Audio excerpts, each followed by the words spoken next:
Lydia Mashburn, Policy Director for Chairman Ron Paul's Subcommittee on Domestic Monetary Policy. On behalf of Congressman Ron Paul and his office, welcome to the second in our three-part afternoon tea lecture series on the basic principles of money. Today's question is going to be, what is constitutional money? This is following up on our first lecture, which was, what is money? At that lecture, if you missed it, we had Professor Joe Salerno come and talk about money. Essentially, money is a natural market-driven phenomenon that satisfies, fulfills the properties of indirect exchange. So money is a commodity. Throughout history, various entities or various things have fulfilled the role of money. Things, salt, leather, cattle, and of course, silver and gold. So if money is this naturally occurring market phenomenon, why is it that governments are so involved in money? Which brings us to today's question. What is constitutional money? The founders they had a very particular understanding of money based on their own historical circumstances and some rather disastrous experiments with money that governments did. Based on this understanding, they put in some provisions in the Constitution to help ensure sound money existed throughout our great nation. Unfortunately, those provisions have been either misinterpreted, misunderstood, or completely forgotten. And I'd say today, it's pretty much we've completely forgotten why the founders put in certain provisions or what their understanding of those provisions was. So I am delighted to say that we have, to talk to us about constitutional money, we have Dr. Edwin Vieira, Jr. Dr. Vieira holds 4 degrees from Harvard, including his JD as well as his PhD. He's also the author of this lovely work, Pieces of 8. This is 2 volumes, more than 1,700 pages, on constitutional money. Its full title is Pieces of 8, The Monetary Powers and Disabilities of the U.S. Constitution. So to give us sort of a Cliff Notes version of this magnum opus, he will be answering the question, what is constitutional money? So please join me in welcoming Dr. Ed Vieira.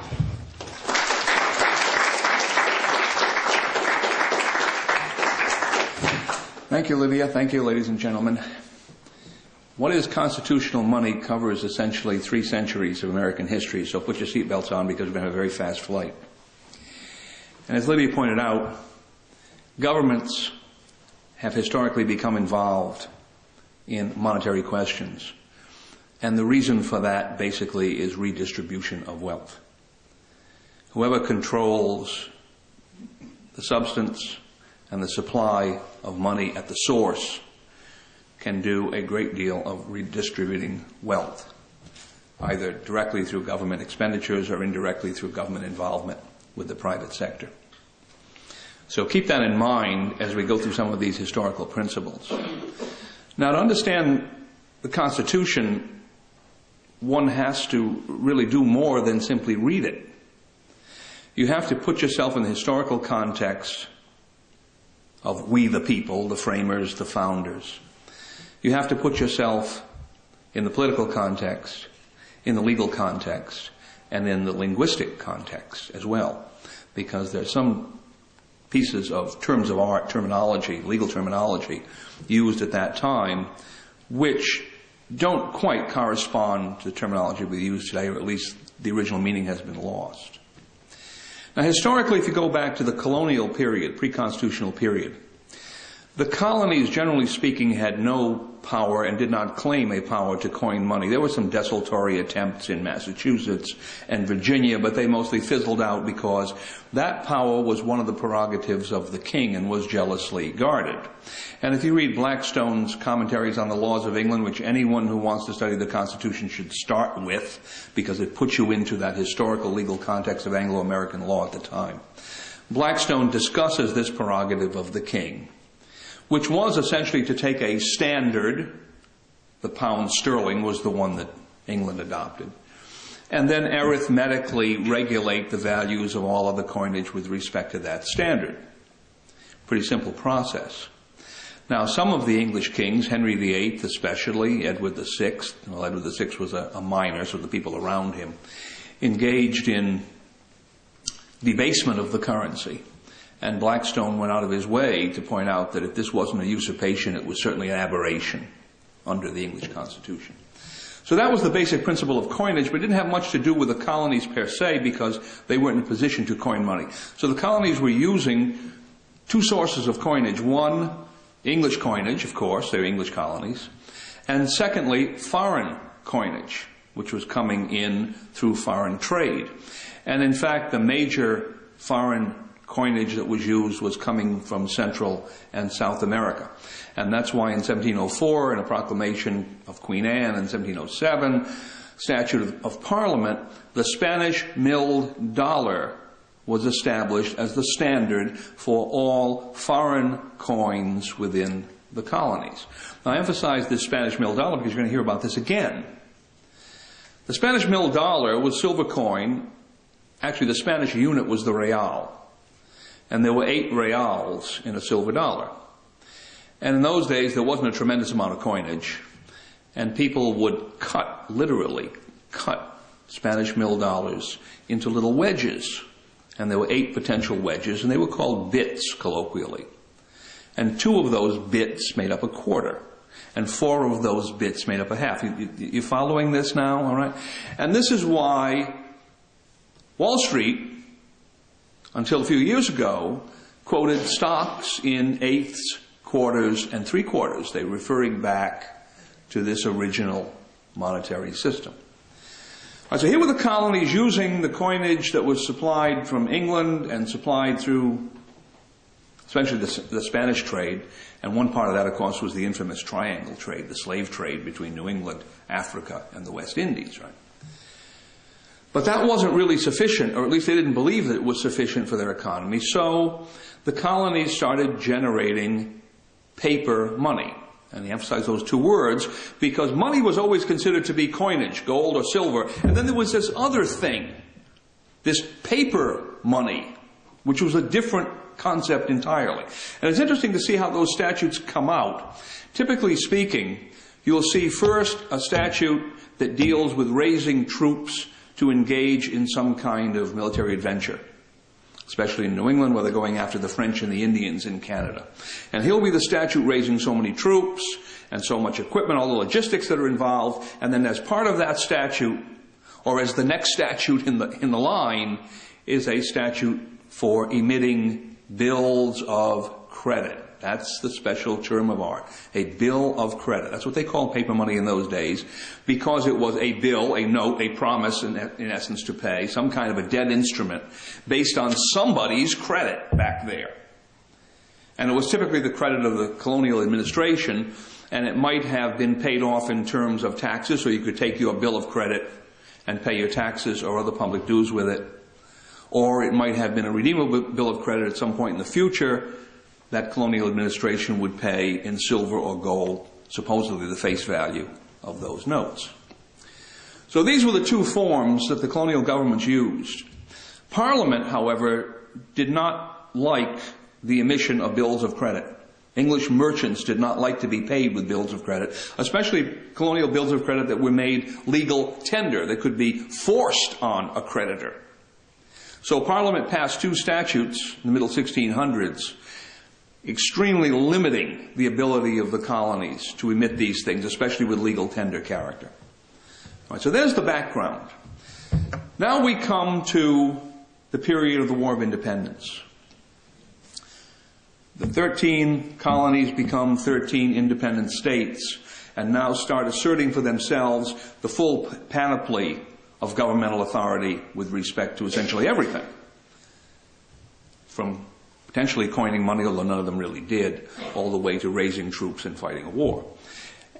The first document of consequence that you need to think about is the Articles of Confederation, because that's the precursor to the Constitution. The Articles of Confederation created a Congress which had both legislative and executive authority. And it granted to that Congress the power to coin money and to regulate the value of money that was coined by the states, because the states were still claiming that they had this authority. Secondly, it granted to Congress the power to borrow money or emit bills on the credit of the United States. And notice they were treated as two separate powers: power to borrow or power to emit bills to create this kind of paper money, paper currency. And in fact, Congress used the second of those powers, didn't do any coinage of consequence. They put out a couple of base metallic coins.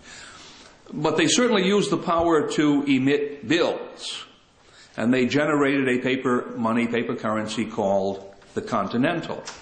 And I think everybody knows the economic history of the Continental in the phrase, not worth a continental. For one reason or another, especially over issue and the fact that Congress had no power to tax, so that it really didn't have a credible way to say that it was going to redeem these things. The purchasing power of Continentals dropped terrifically, and eventually they went, I think, about 200, 212 to 1 when they were finally paid off. Now, the states also engaged in the printing of bills of credit of their own. So you had bills of credit coming out of Congress, you had bills of credit coming out of the states, and you had essentially a near hyperinflationary event that went on that period of time. Stagflation, wars won, you have stagflation, appreciation of all of these paper currencies. During the war, Congress had asked the states to make the Continentals legal tender so that they could be forced on merchants, especially, they could buy materials for the war. And eventually that didn't work out too well, even with price controls and all sorts of typical government intervention. They had to give that up, and legal tender provisions were repealed. So now we're in a position of essentially economic chaos. And what's interesting is that the same people who had fomented this economic chaos, the same people who had been in the Continental Congress, the same people who had been in the state legislatures, many of them now repair to Philadelphia for the Federal Convention to deal with the drafting. Well, actually, it was supposed to be the amendment of the Articles of Confederation. They end up drafting a new constitution. And this has always struck me as a fascinating thing, because it's one of the few instances, maybe the only instance that I know of in world history, where the politicians who had made these blunders turned around and said to themselves, we made a mistake, and then corrected it. And how did they correct this? Well, let's take a look at the provisions of the Constitution dealing with monetary affairs. First one, Article 1, Section 10, Clause 1. Article 1, Section 10 contains 3 clauses and a whole slew of limitations on the powers of the states.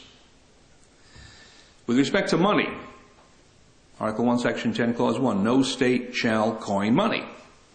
We're going to remove that power from the states, primarily because they didn't want 13 different types of coinage circulating. Article 1, Section 10, Clause 1, no state shall emit bills of credit, period. Any kind of bill of credit, whether it's a legal tender bill of credit or not. They didn't want state paper money anymore. No state shall make anything but gold and silver coin a tender in payment of debts. It's an interesting way to phrase it. No state shall make anything but gold and silver coin a tender in payment of debts, meaning there's a reserved power and actually a duty to make gold and silver coin a tender in payment of debts. And why were they concerned about that? Well, what are debts? Typically, debts are some kind of obligation that arises in the commercial realm. At least the most important of them do. So dealing with commercial transactions, where were most commercial transactions, if they came to litigation, going to be settled at that time? Well, in the state courts. There were no federal courts. Right? So what they were looking at was a situation where the merchant class was going to go into the state courts, and the state courts were being told by the Constitution that when you issued a judgment on this debt, it had to be payable in gold and silver coin. It could not be made payable in something else as a matter of state law. So now if you look at the state level, you have a gold and silver economy, absolutely. Where is this gold and silver coin going to come from? Well, we'll get to that in a moment. What about the congressional side, Congress side? Article 1, Section 8. Article 1, Section 8, Clause 5. Congress has delegated the power to coin money, regulate the value thereof, and of foreign coin. All right, so we have coinage taken away from the states, coinage given to Congress. Pretty clear that Congress's power, at least as a government, to coin money is exclusive because the state's power has been completely removed. There's this interesting language, regulate the value thereof. And that takes you back to Blackstone. Blackstone told us how to do that. If you have a unit of silver, and this coin has twice as much silver in it, then it's worth 2 units.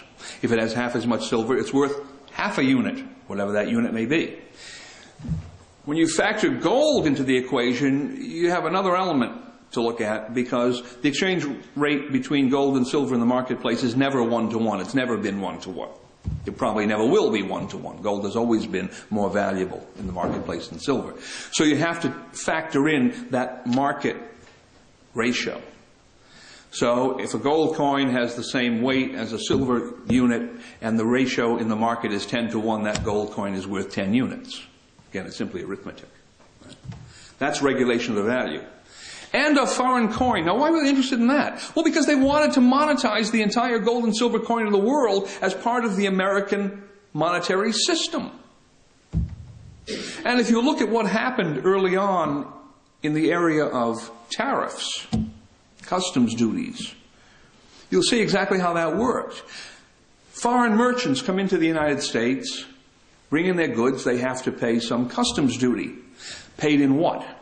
Well, typically they would pay in some kind of foreign money. That's what they would have, right? So Congress passed a series of statutes right away setting out the various foreign monies that would be acceptable and what they were worth, the regulated value of those foreign monies in terms of the United States standard. Now, of course, this brings you to that question. What is the United States standard? Well, the Constitution talks in 2 places about dollars. Article 1, Section 9, Clause 1, the slave tax clause, so-called. A tax of $10 on every person imported into the United States. Some of those persons might have been indentured servants. Or possibly they might have been free people who were being brought in some way, but that was directed to the slave trade. And then, of course, the 7th Amendment. Jury trial in any case in which the issue is of greater value than $25 or more, $25 or more. Does the Constitution define the word dollars? No. Well, there are quite a few words in the Constitution it doesn't define. One of the few that it does is treason. When you look at that, that's a good example because they wanted to narrow the definition. The English definition of treason was extremely broad. It was a political crime, essentially. But most terms in the Constitution are not defined. You're supposed to know what they mean. And at that time, people did know what they meant. The dollars that they were talking about were what dollars? From 1704 and 1700, what dollars? The Spanish mill dollars. And how do we know they were talking about this? Because the Continental Congress, under the Articles of Confederation, adopted the Spanish mill dollar as the American dollar. It was Thomas Jefferson who proposed that. So when the Constitution is written and refers to dollars, they're thinking back to what was done under the Articles of Confederation and proposed by Jefferson and adopted. They're thinking back to this Spanish mill dollar. And of course, if you go historically and try and find anything else that was called a dollar in those days, you will become frustrated very quickly. So it's fairly clear that the standard in this system is to be the dollar. What is a dollar? Again, we come to Mr. Jefferson and Mr. Hamilton. This is one of the few things on which they agreed. During the first Washington administration, Jefferson was Secretary of the State, and Hamilton was Secretary of the Treasury. And the question is, all right, the dollar is the standard. What is a dollar? These were pretty practical men. They went out and they got some merchants, and they said, go out to the marketplace and do what we would call today a statistical sampling or analysis, and get what appears to you to be a good sample of Spanish mill dollars that are circulating by tale in the economy, T-A-L-E. And that means they're taken at sight. Because obviously when a coin is worn sufficiently, people don't take them at sight. Then they have to go in to be remelted somewhere. Some of these would be pristine, and some of them would be worn almost to the point at which they'd no longer be taken. They went out and they did this analysis, melted them down, divided by the number of coins, and they said the average Spanish mill dollar that's now circulating in the economy contains 371 1/4 grains of silver. And they put that into the Coinage Act, the Mint Act of 1792, which says that the unit, dollar or unit, shall be of the value of the Spanish mill dollar as the same as now current and to contain 371 1/4 grains of silver. Notice the language. Shall be of the value of the Spanish mill dollar. What are they talking about? Value is weight of silver that it contains. Not purchasing power as we think of today, but the actual weight of the coin. As the same is now current. Current. Latin, curro, currere, to run. All right? Running in the marketplace, accepted in the marketplace. So what they were doing in that statute was determining an historical fact. They were determining as a historical fact what that word in the Constitution meant, because it was out there in the marketplace. Now I suppose today we could come back if we could find that bar of melted silver that they had somewhere off with the Ark of the Covenant there, hidden away right in the archives. And we gave that to some top-flight analytical chemists. We might be able to come up with a more accurate number. Right, 371.32, 370.90, now whatever it would be. It's essentially irrelevant, because whatever the unit is, it's arbitrary. But it's fixed, or it was fixed in 1792. That's the unit. Well, what do they do with the gold coinage? In that same statute, they created gold coins. Do they call those dollars? Well, of course not. You can't call something by a name that doesn't apply. They call them eagles. And they gave them values in dollars by looking at what? Their weight and what was the exchange value in the marketplace at the time, which was about 15 to 1. So there was the system. And there's absolutely no other way to interpret what was done there. Because actually there's 100 and something years of history that ties it all together. So there you have the coinage system. Now the problem in that coinage system was the gold-silver ratio. Because I said the gold-silver ratio is not fixed, never has been. Typically, for several hundred years before American War of Independence, it fluctuated a little between 14.5 and 15 and so forth. I mean, it was relatively stable, and given the lack of ability for information to be transferred from one place to another, it worked fairly well. And so they adopted that principle, the so-called bimetallic standard, a fixed exchange ratio between silver and gold in that statute. And that was their mistake, their practical mistake. I'll tell you about that a little later. Now, what about paper currency? Well, go back to Article 1, Section 10, Clause 1. No state shall emit bills of credit. End of discussion. That was their word for paper currency. There shall be no official paper currency coming out of the states. What about Congress? Remember, the Articles of Confederation had the power of Congress to borrow money or emit bills on the credit of the United States. And the first draft of the Constitution in the Federal Convention essentially borrowed that language directly from the Articles of Confederation. In fact, you'll find a lot of language in the original draft of the Constitution and even in the final draft of the Constitution that you can trace right back to the Articles of Confederation. So it was proposed initially that Congress should have the power to borrow money and emit bills. And for those who are interested in reading legislative history, as I assume you are, being connected with the legislature, if you read Madison's notes on the debate with respect to that provision of the Constitution, Article 1, Section 8, Clause 2, you'll see that there was a tremendous dispute over those three words, and emit bills. Some people wanted them left in because they thought Congress should be able to emit paper currency in an emergency, at least. Some of them wanted them absolutely to be removed. There were two delegates who said they would vote against the whole Constitution if those three words were not removed. and they were removed. And if you read Ferrand's notes on the Constitutional Convention, he has Luther Martin's report to the Maryland legislature. Luther Martin was one of Maryland's delegates. And Martin makes it very clear. Says by the removal of those three words, you've absolutely disabled Congress from emitting paper money. Why? Because Congress has only the power that's granted to it. This Congress especially, did not exist prior to the Constitution of the United States. So there's absolutely no way that you can find an implied authority in this entity when it was proposed to give it that power and those three words were removed. So 1788, 1791, Bill of Rights, that period of time, what do we have? We have a system that's running, in principle, entirely on a gold and silver coin basis, as official money. I say as official money because nothing in the Constitution would preclude private parties from engaging in banking.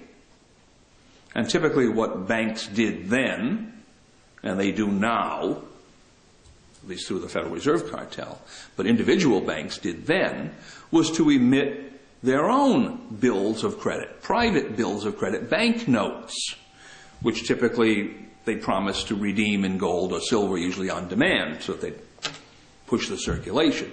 But there's nothing in the Constitution that would prevent that kind of activity, except insofar as it was fraudulent, and then the Commerce Clause, for instance, would come into play, or the state police powers could come into play. All right. So you had a private sector monetary system that would depend upon honest bankers. And then you had an official system that was based entirely on gold and silver. Why? Because that's the one system that prevents the government from redistributing wealth. Unless the government happens to have gold and silver mines, where does the coinage come from? It comes from the free market through some minter. And the system of minting that you find in the Mint Act of 1792 is what was called free coinage. The mint was open to all the gold and silver that might be brought from the marketplace. And it would cost the individual who brought that gold and silver nothing to have it converted into coinage. They were essentially treating coinage as a public utility. Or if the individual wanted to take his coinage immediately, then he had to pay a premium for that. But basically the government's role was to mint gold and silver, and by putting a stamp on those coins defined in the statute, to certify what the weight of gold and silver was in the official coins that were coming out of the mint. Period. End of discussion. Now we go back to what I was discussing a little bit earlier, the gold-silver ratio. Of course, the gold-silver ratio changed fairly quickly after the 1792 Mint Act. Moved up, went from the 15 to the 16 level. So comes the statute of 1834, Coinage Act of 1834. Congress now recognizes this problem. And they engaged in regulation of the older coinage, changed its gold, the value of the older gold coinage, and they came up with a new gold coinage that would reflect this new 16-to-1 ratio. Now, it was interesting that at that time, there was a Senate committee, coinage committee, that recommended what I think everybody today would recognize as the right thing to do. They said, look, let the gold coins float. That's our term, not theirs. Don't give them a dollar denomination. We're calling them eagles anyway. Simply put a weight denomination on them. And let the marketplace determine from day to day what these gold coins are valued in terms of the silver dollar. But apparently traditionalism overcame innovation, as it were. And so they stuck with the bimetallic ratio. And apparently there was also lurking in the background the idea that if they used that fixed ratio, they'd be able to put pressure on the Bank of the United States. So there was a political brouhaha in the background. So there was a point at which a great deal of future difficulties could have been avoided, but weren't. The next example of that is 1849. A gold dollar was coined. Very small coin, looked like a button. And in principle, I suppose one could say, well, if what you're talking about there is a gold dollar that has a gold coin that has the value of $1, that's all right. But in fact, it began to have people think of a gold dollar as opposed to a silver dollar. Well, silver dollar is a redundancy, right? A gold dollar. So now this is the beginning of the gold-silver political controversy, which eventually breaks out in a large scale after the Civil War, 1873. All right, now let's go back to paper money. No paper money being generated out of the Treasury, no paper money being generated out of the states, paper money being generated out of banks. But there was this, let me call it an incestuous relationship between Congress and the banking system. Alexander Hamilton said it very well. He said, well, we need to have the merchants on the side of the government. And to have the merchants on the side of the government, we have to give them a certain amount of special interest legislation. He didn't put it quite that way, but that's what he meant. And the Bank of the United States was one of those pieces of special interest legislation. It was a private entity. The government of the United States had some influence over the selection of the directors. And it was generating its own banknotes. So you had the first Bank of the United States, that wasn't renewed. You had the second Bank of the United States, famous bank fight with Jackson, and the charter was not renewed. And by the time you get to the Civil War, you don't even have a connection between the government of the United States and private banking. We had these two episodes, and they're gone. At the state level, there were a lot of state banks, private state banks chartered by the state governments. So the system is pretty much the same as it was at the beginning. Now comes the Civil War. Union government had a problem. It was an unpopular war. There were a lot of Southern sympathizers, even to the extent of being the so-called Copperheads, really sympathizers of the South. There's great difficulty in raising taxation to the level necessary to pay for this war. The banks were charging astronomical rates of interest. So now the Union Congress found itself in a fiscal squeeze. So what did they do? Well, Salmon P. Chase, Secretary of the Treasury, comes forward and says, we're going to do the same thing that I told you they did in the colonial period, right? Whenever they had a war, what was the first thing they did after they raised the troops? They printed paper money. So 1862, February of 1862, the first paper money under the government of the United States, under the Constitution, purportedly under the Constitution, is emitted, the so-called greenbacks, because on one side they were printed with green ink. And these were made legal tender and lawful money, legal tender for payment of all debts and lawful money. And supposedly they were going to be redeemed, but they weren't redeemed during the war because the government was not redeeming anything. They were just what's called suspension of specie payments during the war. So now we have gold and silver coinage and these irredeemable legal tender paper notes. Comes the end of the war. You had two political parties, if you will. You had a greenback party, a greenback movement that wanted to expand the paper money. They thought this was a great idea. And then you had the sound money movement that wanted to redeem and then remove the paper money entirely. So they compromised. And the compromise was that the paper money would be redeemed as it came into the Treasury for gold and silver coin, but then the Treasury could re-emit that paper money. And here's where the Supreme Court comes into play, because there were two interesting cases dealing with the constitutionality of paper money. First is the Knox case, 1871, and there's a Juilliard case, 1884, I guess.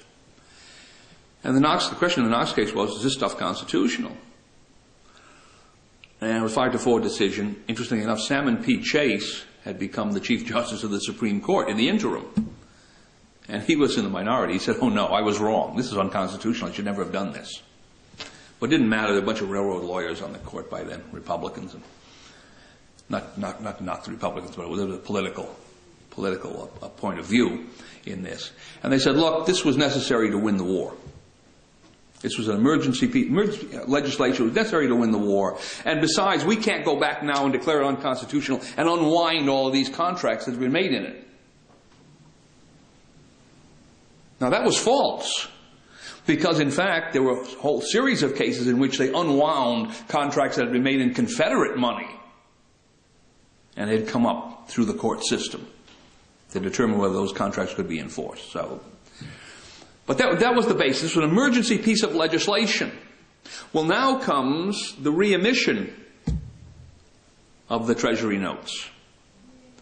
And somebody noticed, wait a minute, we're not in an emergency anymore. There's no war going on here. There was another challenge, Giuliani versus Greenman case, and the Supreme Court said, well, yeah, we said that about an emergency then, but actually it's for Congress to decide when it should do this. And see, this is the incremental way the Constitution has been subverted, really.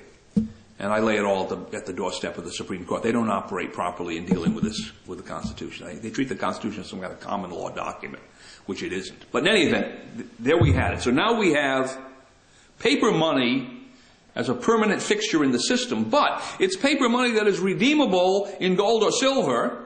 Even the earlier decision had pointed that out. And it's paper money that issues from where? From the United States Treasury. All right? Not from a private institution of some kind. Now, meanwhile, the banks are coming into closer involvement with the government. Civil War, you have the National Currency Act, the creation of the national banking system. We still have those banks today, the national banks, Chase Manhattan Bank, National Bank, Wachovia, National Bank, right? Is it still around, Wachovia? Well, whatever. Okay. National banks. Comes from the Civil War, 1863 and 1864. 2 statutes were passed. That system was a kind of a cartel because you had the rural banks and you had the small city banks and the big city banks, and the rural banks were supposed to deposit their money in the larger banks, and the larger banks would deposit in the big city banks, which were New York and Chicago. So it was a way to essentially focus financial resources behind the big players, essentially in Wall Street and Chicago. But it was limited because the currency depended upon the banks buying U.S. bonds and depositing the bonds with the Treasury, and then they could emit currency 90% of the value of their bonds. And this was a period in time when the United States government and the people were not particularly interested in extending public indebtedness. They had huge public indebtedness from the Civil War. So there was a restriction on the banks. Well, banks don't like restrictions on the emission of currency, because how do they make their money? They emit currency at interest, right? So the more they can emit, the more return they make. They didn't like that. Well, fractional reserve banking, you probably heard, if you heard Joe Salerno, he'll tell you fractional reserve banking is an inherently unstable process, and so we had a series of bank crises from the Civil War through the turn of the 20th century, and eventually the big one, 1907.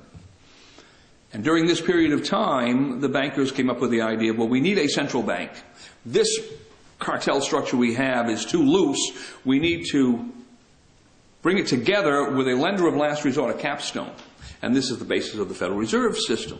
Now, the Federal Reserve System is interesting because Federal Reserve notes are not simply notes of a private banking system or bank cartel or private individual banks. Although all the Federal Reserve regional banks and all the commercial banks are all private institutions, thank you very much. Federal Reserve notes were made obligations of the United States. So now you have the American people on the hook for this banking system. Now, they were also originally to be redeemed in lawful money or gold. But the banks actually didn't have to redeem in gold. The Treasury had to redeem in gold. So once again, you had the U.S. Treasury on the hook as the ultimate surety of this system. Well, the system was sold on the basis that this was scientific management of currency. We would no longer have depressions. We would no longer have stringencies. We would no longer have inflations. All that stuff that we had in the 19th century would be gone. 20 years later, the greatest depression the world had ever seen. Okay. Now, what's fascinating here is, I'm going to have to stop in a moment, so I'm just going to tell you about Franklin Roosevelt. Here Franklin Roosevelt comes in. And what he wanted to do was to raise prices. That was the theory of the New Deal, right? Prices are being driven down by the Depression, and we need to raise prices, so we're going to kill pigs and pour milk in the street and do all this other stuff to raise prices. And one of the ways he wanted to raise prices was to depreciate the value of the gold currency. The gold dollar. The dollar of the Coinage Act of 1900, which had finally settled on this gold unit. He wanted to depreciate that value. And he did that how? He did that by seizing all the gold from the American people. And then simply putting an arbitrary value on gold from day to day until he came up to $35 an ounce. And you ought to read how he did that. I mean, his Morgenthau, Henry Morgenthau, Secretary of the Treasury, sometimes coming into Roosevelt while Roosevelt's lying in bed. And they just say, well, how much are we going to put it up today, Henry? How about 25 cents more? Okay, we'll just do that. It's completely arbitrary. Right? Well, remember how I told you how the value of currency money was supposed to be set, right? Well, the ratio between gold and silver in the 30s never went below 50-1. So if Roosevelt had simply come in, if I had been Roosevelt's advisor, I would have said, Franklin, here's all we have to do. We have the wrong ratio between silver and gold. It's 16-1. If we put in the correct ratio, let's say it's 51-1, that will effectively depreciate the value of the gold coinage versus silver, and we'll get what you want constitutionally. And we won't have to seize the gold from the American people, and we won't have to prohibit gold clause contracts, and we won't have to have this huge political brouhaha. If we would just follow the Constitution. Oh, and by the way, we can depreciate it far more than Congress is willing to let you depreciate it now. They're only willing to let you depreciate it 60%. We can depreciate it 76%. So it really would have been valuable if Franklin Roosevelt and Henry Morgenthau and the people around them had known a little bit, just a little bit, about the constitutional principles of money. So where are we today? Well, the answer where we are today is we have an irredeemable paper currency, actually electronic currency, because most of it is just generated on account books, electronic account books, right?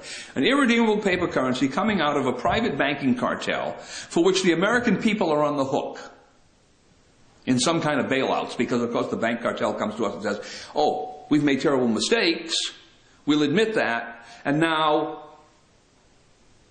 they may be fatal to the economy if you don't bail us out. And of course they'll be worse next year, and you can bail us out next year and they'll be worse. I mean, right, this thing just perpetuates. So this is the system we have now. And I would suggest that this is even worse than the worst events that occurred under the colonial and state systems prior to the Constitution. Because there is absolutely no control on this system whatsoever, except for one. Actually, there are two, because the states can take action. You're going to see, I think, in the next couple of years, action being taken by the states to deal with alternative currencies. Section 30 of the Federal Reserve Act. You know what Section 30 of the Federal Reserve Act does? Section 30 of the Federal Reserve Act, Congress retains the right to alter, amend, or repeal the legislation at any time. And why is that even there? I mean, most of the statutes you people see, there's no provision like that that says Congress retains the right to repeal this. Well, of course Congress has the right to repeal it. Because they recognize that those banks were private entities. And by creating this charter and giving them these powers, some smart lawyer in the future might come along and say, wait a minute, you can't take these away, because you've made a contract with us. And actually the Supreme Court said that a long time ago, that the legislature makes this kind of an arrangement, it may be a contractual arrangement, and it cannot be rescinded. So Congress put this in. It's also put in the Social Security Act, by the way. Railroad Retirement Act. There are a number of these provisions where Congress recognized it might have a problem in changing the terms of the deal, and so it put that kind of language in there. Well, that means the Federal Reserve System, the Federal Reserve Note, is what John Exter, now deceased, pretty famous banker, called it. It's an IOU nothing currency in the truest sense of the word. The banks don't owe you anything, and Congress can turn around and tell you it owes you nothing too. So I would suggest that you people, and the people you talk to, should begin thinking about just what we're going to do to correct this situation before the roof falls in. Now, I'll take whatever questions you have. Oh, well, the first question, of course, is how long, right? How long before the roof falls in? Well, I don't predict such things, but I'm willing to predict this. It will not be a depressionary phenomenon. It will be a hyperinflationary phenomenon. It won't necessarily start in this country. It could start in Europe. But it will be a hyperinflationary phenomenon. What I mean by that is 50% depreciation per month, minimum. And you know what's come out of every hyperinflationary phenomenon, at least in my knowledge in the world, except for one, because we had one, of course, in the time of the War of Independence. Except for that one, some kind of police-state dictatorial system. Always. Because the chaos that's generated by that event, especially at this time, you have the most complicated price structure in the history of the world. It depends entirely on essentially a stable monetary unit of some kind. When you blow that monetary unit out, what happens? the price structure collapses.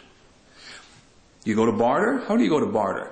What are the number of products out there? How do you settle on a product or a series of products, a small number of products, to be used as the bartering medium? Essentially impossibility.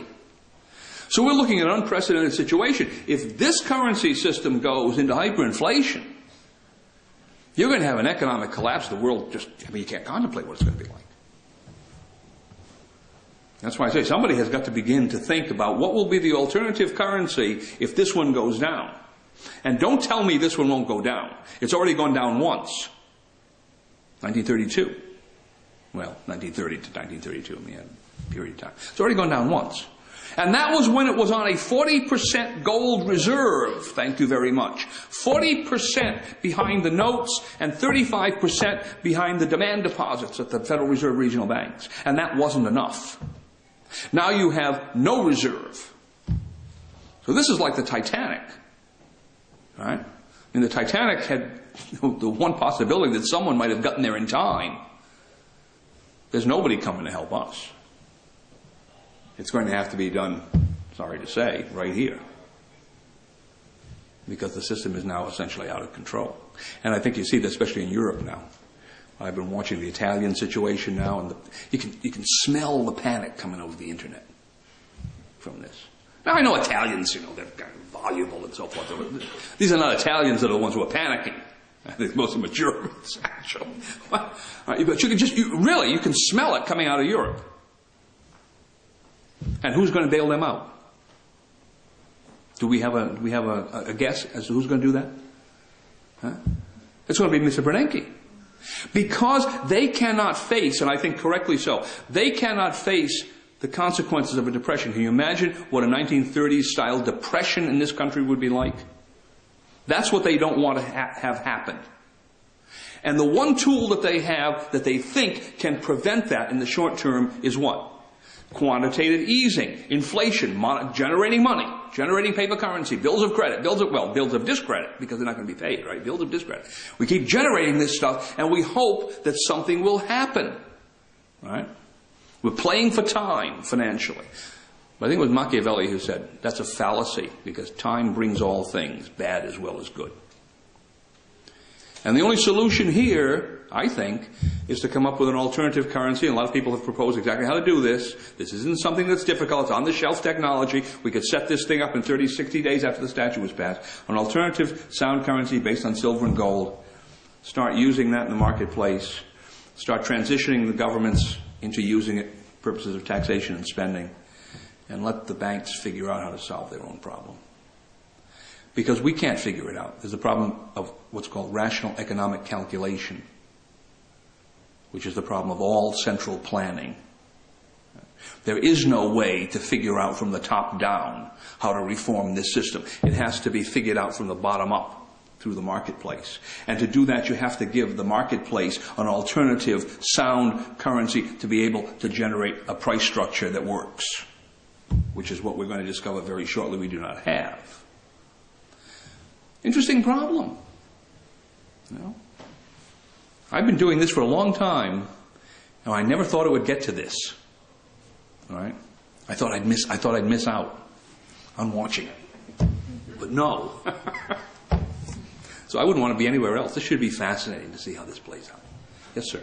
I'm just curious whether you have any view with regard to the sort of little baby steps which a couple of states take.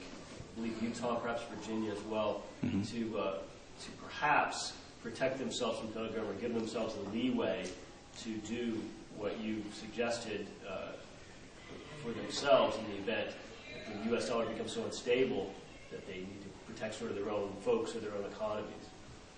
Well, yeah, I know about these things because I've been involved in a lot of them going back for several years. New Hampshire to begin with, and then Montana. Virginia, we're trying to get them to, the Virginia legislature to come up with a commission to study this problem, primarily to educate the legislators. And most state legislators have never thought about this. They treat it as some kind of federal problem. It doesn't relate to them. But basically the idea is exactly what I said. The state adopts an alternative currency unit, which is actual silver, actual gold. I'd like to see that done on the electronic basis because that has already been tested out in the marketplace. Those systems are there, they work.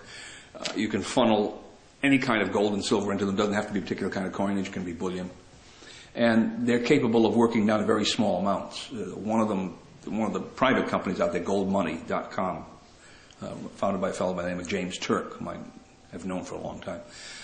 They're down now to, I think, 1,000th of a gram of gold and 1,000th of a gram of silver that they'll use in transactions.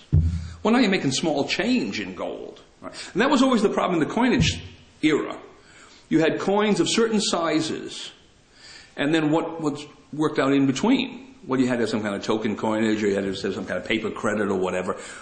It was rather cumbersome. And if you look at it today, it's even worse because what's the value of a American Liberty silver dollar, 1 ounce, the coins that are now coming out of the mint under the 1985 Act? Well, it's what? Somewhere between 35 and 40 Federal Reserve notes, right? So your $1 silver piece is worth 35 of these other things in the market. Well, that's not going to be too useful in the supermarket. Well, it will be later. I mean, when the hyperinflation sets in, it'll be very useful. But right now it isn't. So it would be a little, or the American Eagle gold coin. What are those? They're probably close to 2,000 now, 1 ounce of gold in coin form. So if you look at the coinage system that we have, once again, because Congress, because they're the ones supposed to be doing the coinage here, because Congress has not kept up to date with our problem, we have a coinage system that really is not workable. The states can't coin money, so we couldn't see any reform there. But the states can make gold and silver tender in payment of debts, and they can certainly use these electronic systems. The Supreme Court already ruled on that twice, not electronically, but they ruled on the right of the state to have an alternative currency of its own. So we don't have to worry about the legalities of the thing. And if that were done, let's say it were done in Virginia, I wouldn't want to take some, I mean, Montana's kind of a backwater, people might not pay attention to it, but here's Virginia's right next to D.C., right? But Virginia does this. What do you think the influx of capital into Virginia is going to be? Virginia will be the only polity in the entire world that has a sound money system. And you don't think that other states that border Virginia might say, oh my goodness, it would be to our advantage to pick this up too, because we have cross-border trade, right? And on it goes. And of course, this particular system, if you use the electronic system, international trade. Because everybody can be tied in through the internet to it. That's the way it runs. So as I tell these legislators, I say, listen, 30, 60, 90 days after the statute, you tell me how fast you want it done. We can have this up and running. And what it would mean is that the average Virginian, because you'd have to tell them to do this, every Virginian would get a debit card, and he'd be told how he goes on the internet and signs up for this thing, and how he transfers funds from his regular bank account into this. All very simple. You don't force him. If he wants to do it, fine. If not. But he has to have the capability. And then the state simply starts taxing in the alternative currency and paying out from that tax fund to creditors of the state, first come, first served, who ask for it. What do you think is going to happen?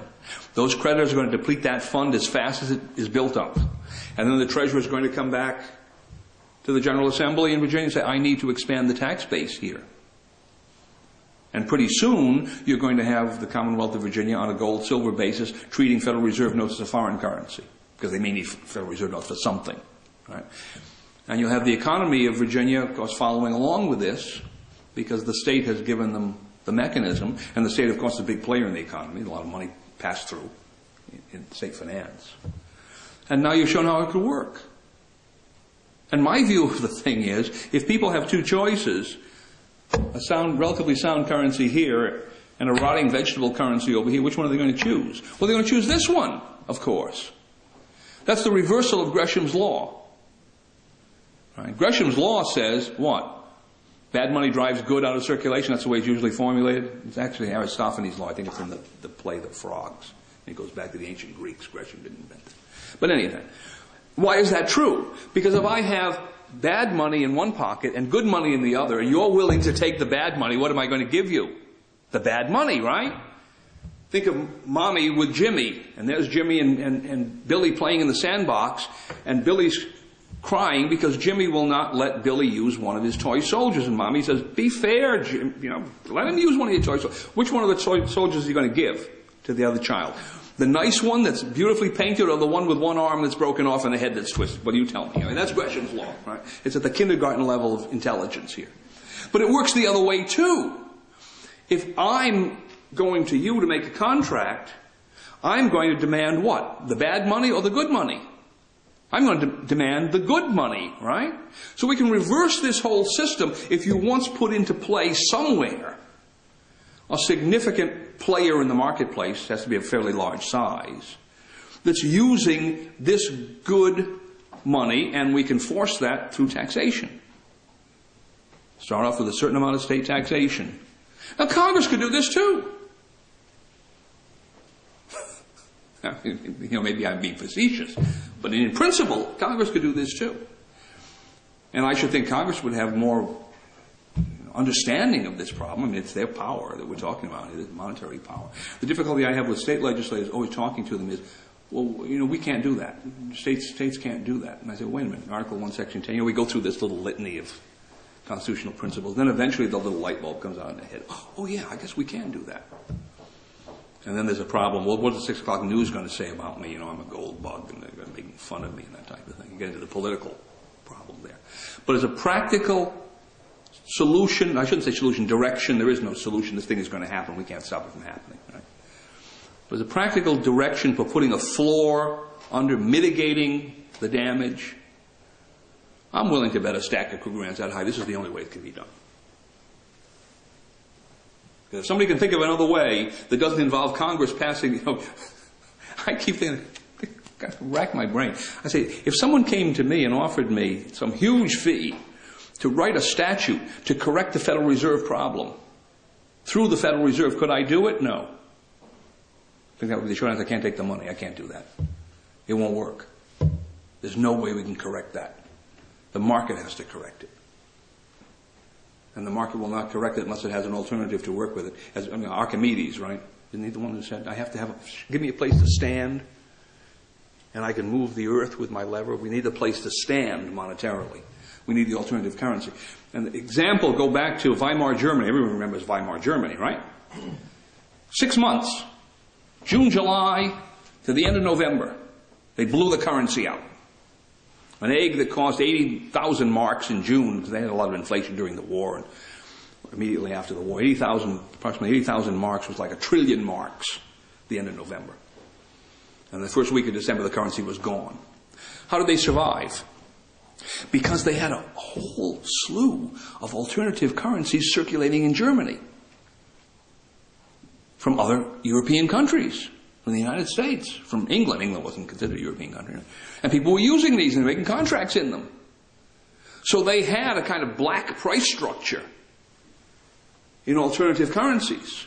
So when that mark collapsed, the entire economy didn't go with it. Sir? Yeah, so you're assuming that we still keep the Federal Reserve, that states can create their own currency. Mm-hmm. But then, how about the banks themselves? Don't they still have to be a member? Either the state's going to have to create their own, like, state bank, or won't they have to be a member of the Federal Reserve?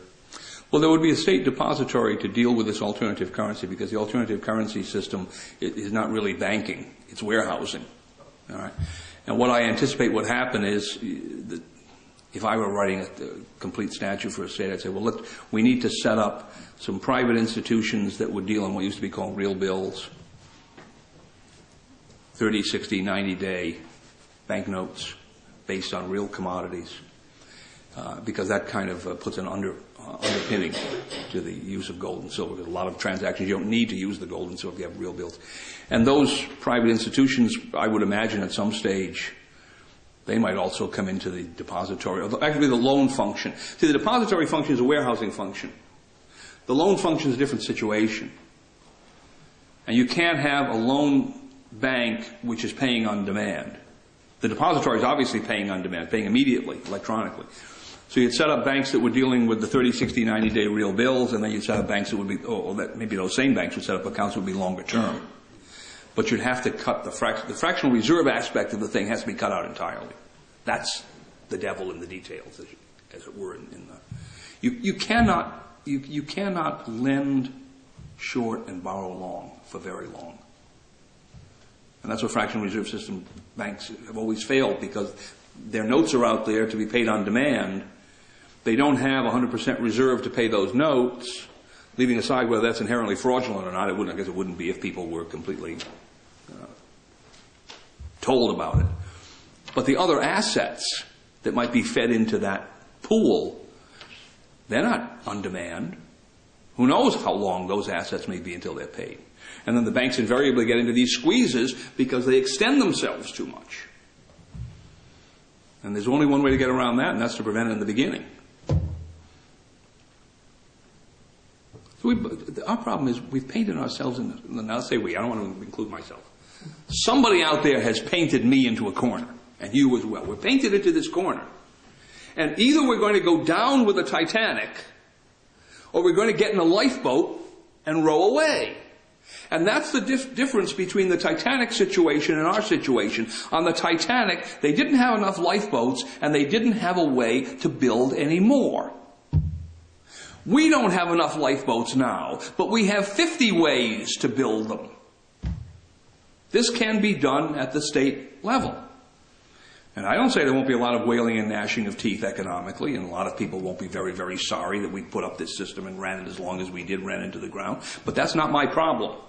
My problem, I'm the kind of the salvage yard guy here, right? You've brought me this mess, and you say, clean this up. Well, this is the most I can do. Right? It's going to be trauma surgery. You've got to lose the leg. Don't blame me. You shouldn't have been driving drunk. Oh, well, look, I know this, I sound so pessimistic, but you know what the definition of a pessimist is? He's an optimist who knows the facts. Thank you.